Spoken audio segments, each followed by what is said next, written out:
Ini jadi saya bahas ini kan pertama ini menyikapi kondisi alam semesta yang tidak stabil, tidak kondusif. Ini kan kudu pinter-pinter dhewe beradaptasi dengan keadaan lingkungan alam.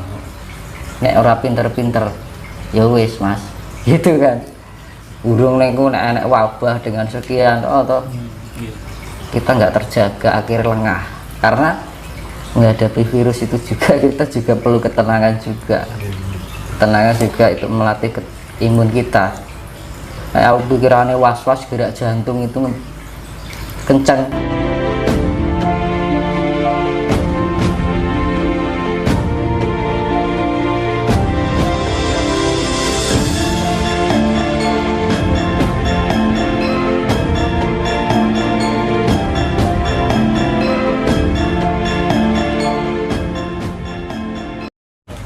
Jadi kita lebih, ya seperti saya bilang kemarin yang di video sebelumnya tuh, kita lebih mawas diri, lebih ngulat sariro, lebih tepo sariro.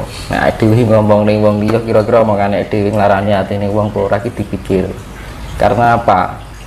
Kita bisa bermain dengan drama kita, tapi kita tidak bisa bermain dengan karma kita.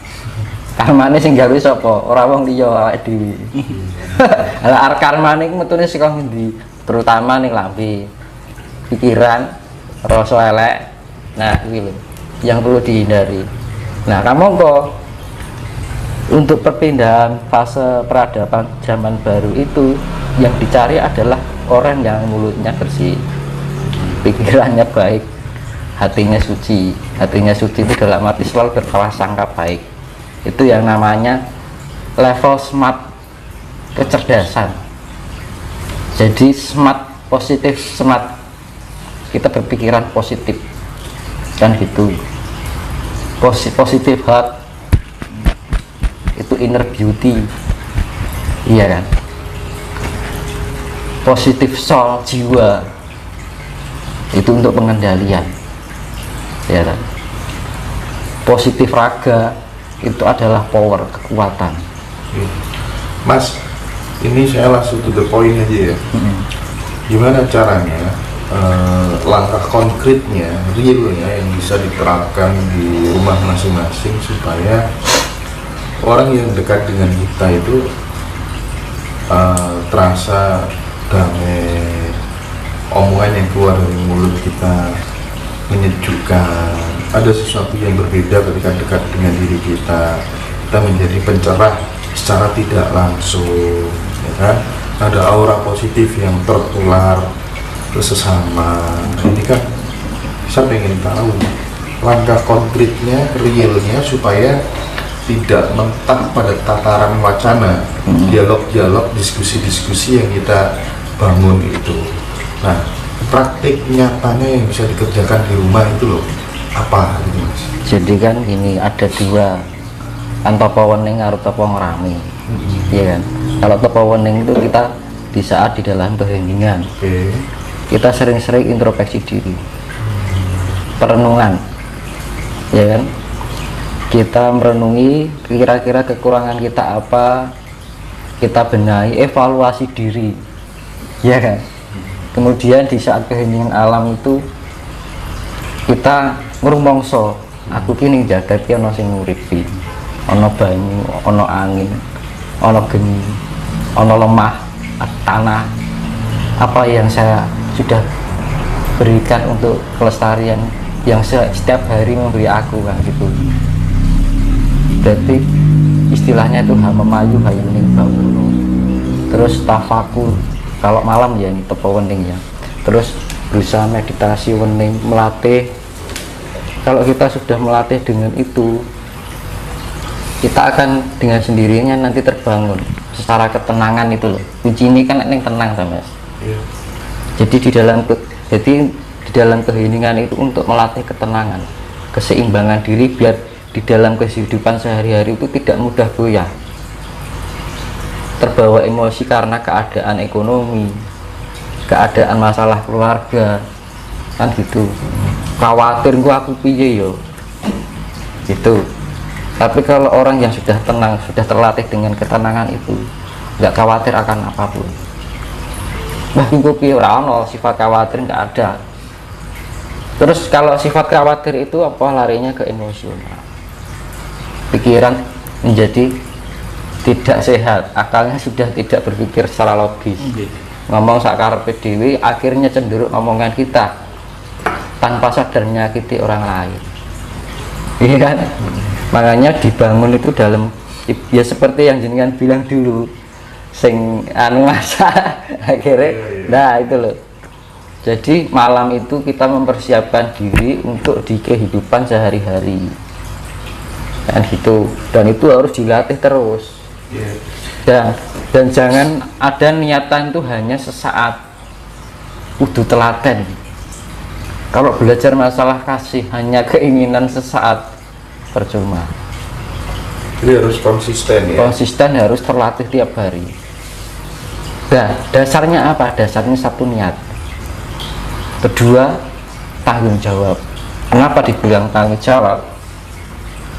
Lah diri urip ning dunya nek sing uripi lho. Iya. Sak di tujuan urip kono apa wis mosok kon mangan turu nyising kan ora mungkin kan gitu. Paling tidak kita bermanfaat untuk alam ini. Sehingga iki urip awake dhewe sapa kan gitu. Iya kan? Lah itu rasa rumangsa itu tadi. Ya toh.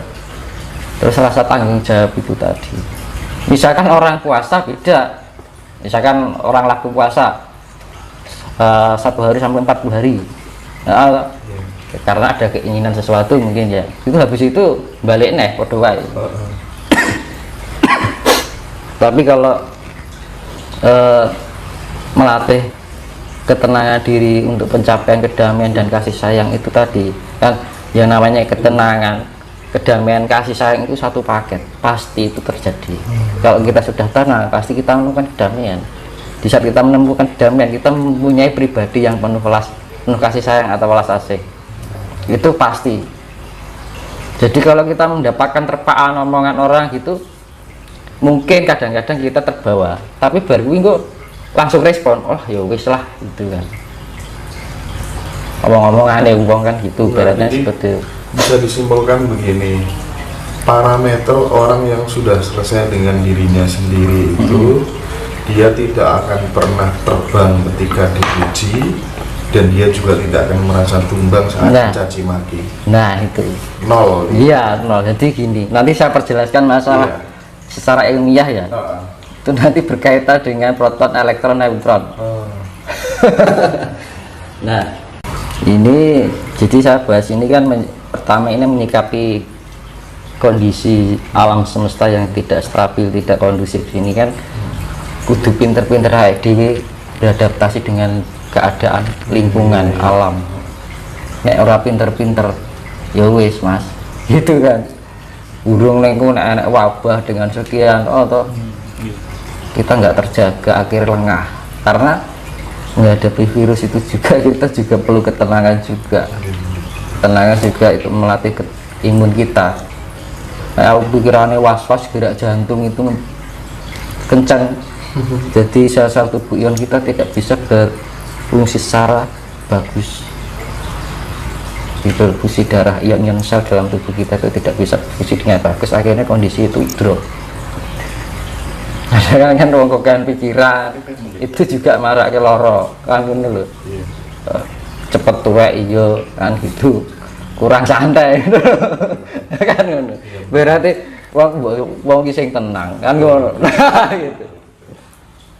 Ya tapi sebelum dilanjutkan Mas, banyak orang yang penasaran bagaimana cara Mas Dinos Patra ketika semedi. Mohon dijelaskan secara konkret, secara real supaya aplikatif gitu loh Mas.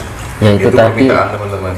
Kalau kan saya di pokoknya di masa-masa sekarang ini kita harus ya tadi utamanya rajin, niat, ya kan.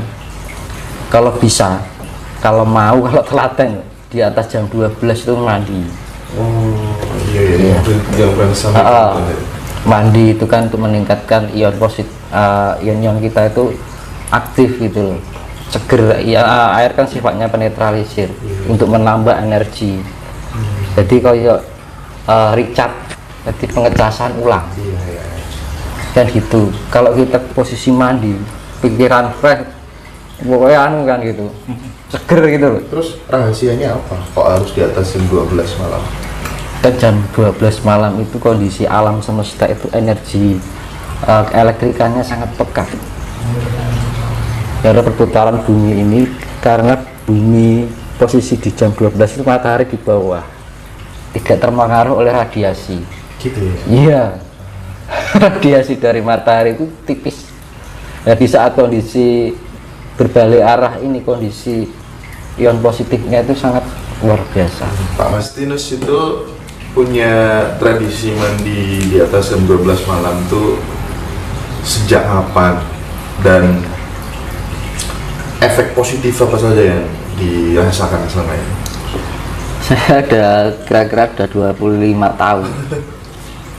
Jadi sampai ibu saya, sampai bapak saya dulu sampai hafal gitu, tiap malam gitu mandi, di walaupun pergi di mana mandi. Itu pengaruhnya juga bagus untuk kesehatan. Itu bisa membuat orang itu ion-ion positif. Otak kita juga berpikir secara positif. Iya. Iya kan, prasangka juga bisa terbawa positif. Jangan budrek lagi pusing, mandi saja, nantilah ada pengurangan. Iya gitu. Iya, Itu fakta. Saya dari dulu, Mas. Dari dulu emang nggak peduli, katanya orang kan mandi malam itu jelek. Ya itu tadi. Kalau saya enggak, dari Iya. dulu enggak gitu biasa. Karena kan kalau di jam 12 ke atas itu sudah suhu itu sudah menyesuaikan dengan Iya, tubuh. iya. Tubuh itu sudah menyesuaikan dengan suhu. Kalau jam 4 sore sampai jam 9 itu kan kondisi perubahan antara siang dan malam. Jadi kondisi suhu itu kan sudah kok belum bisa selaras. Tapi kalau malam itu bagus.